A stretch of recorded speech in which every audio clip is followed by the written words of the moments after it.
Okey kawan-kawan, ni ialah bahan-bahan untuk kita buat sambal cili api. Yang simple ya, sambal cili api garing. Ni kita tumis, kita sediakan macam kita buat minyak cili tau, tapi dia bercili lah sambal dia, berminyak sambal dia, okey. Kak Noh ada ni 200 gram cili api merah yang padas-padas tu, yang pedas lagi sedap. 5 ulas bawang, 5 biji bawang merah kecil. 1 labu kecil bawang putih dan sedikit belacan. Ini sos ikan dan kita ada sedikit limau. Okey? Simple je. Sekarang kita nak ni belacan dengan bawang putih ni kita gaul dulu. Okey? Kita bagi dia ni rata.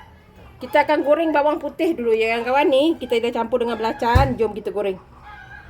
Okey kawan-kawan, kita masukkan bawang putih. Kita garingkan dulu. Dengan bawang putih dia biar dia wangi kawan-kawan. Ini simple simpan kawan-kawan, boleh makan dengan nasi dengan telur dadah macam tu je.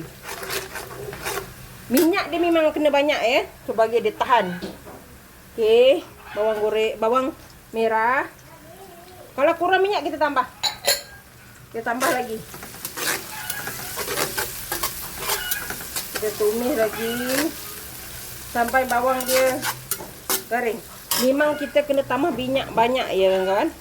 Okey, nampak dah mula garing, kita masukkan cili kita. Ini makan dengan apa? Nasi panas ke, dengan mi. Kita masak ni, nak cakap dia kena minyak banyak sampai cili ni agak sedikit garing ya. Dia kena garing-garing baru sedap. Jangan masak separuh-separuh mentah, tak boleh, nanti ke perut. Kita memang kena masak lama ya. Okey, kita masukkan garam. Garam rasa terserah. Kak Noh tak letak banyak garam sebab Kak Noh nanti nak letak sos ikan. Kawan-kawan kalau bunyi bising tu minta maaf ya. Biasalah cucu Kak Noh dia main. Okey. Itu dia agak sedikit layu dan nampak sedikit garing. Oh, Kak Noh lupa sos ikan. Kita letak sos ikan dalam satu sudu atau 2 sudu ya. Kita ikut rasa lah. Siapa yang suka masin boleh tambah. Okey. Hari ni menu Kak Noh senang saja. Kalau kawan-kawan tak nak cili api yang macam ni, pakai cili api yang biasa tu, yang warna hijau boleh. Tapi Kak Noh suka pedas, jadi Kak Noh biarkan dia meletup. Okey kawan-kawan, nampak ni dah garing, nampak tak? Kawan-kawan, ni minyak dia kita ambil jangan buang. Kita ambil minyak ni. Ini sebab kita nak simpan dalam botol kan, dia akan tahan. Okey. Kalau misalnya kawan tak nak boleh skip, tapi minyak ni kawan-kawan boleh ambil simpan supaya dia bagi tahan cili ni. Sebab cili ni kita boleh makan bila-bila masa saja. Kalau nak bawa travel boleh. Kalau misalnya kawan nak cili ni kawan-kawan nak chop pun boleh, tapi Kak Noh tak chop sebab ikut resipi asal dia tak chop. Dia memang begini sahaja.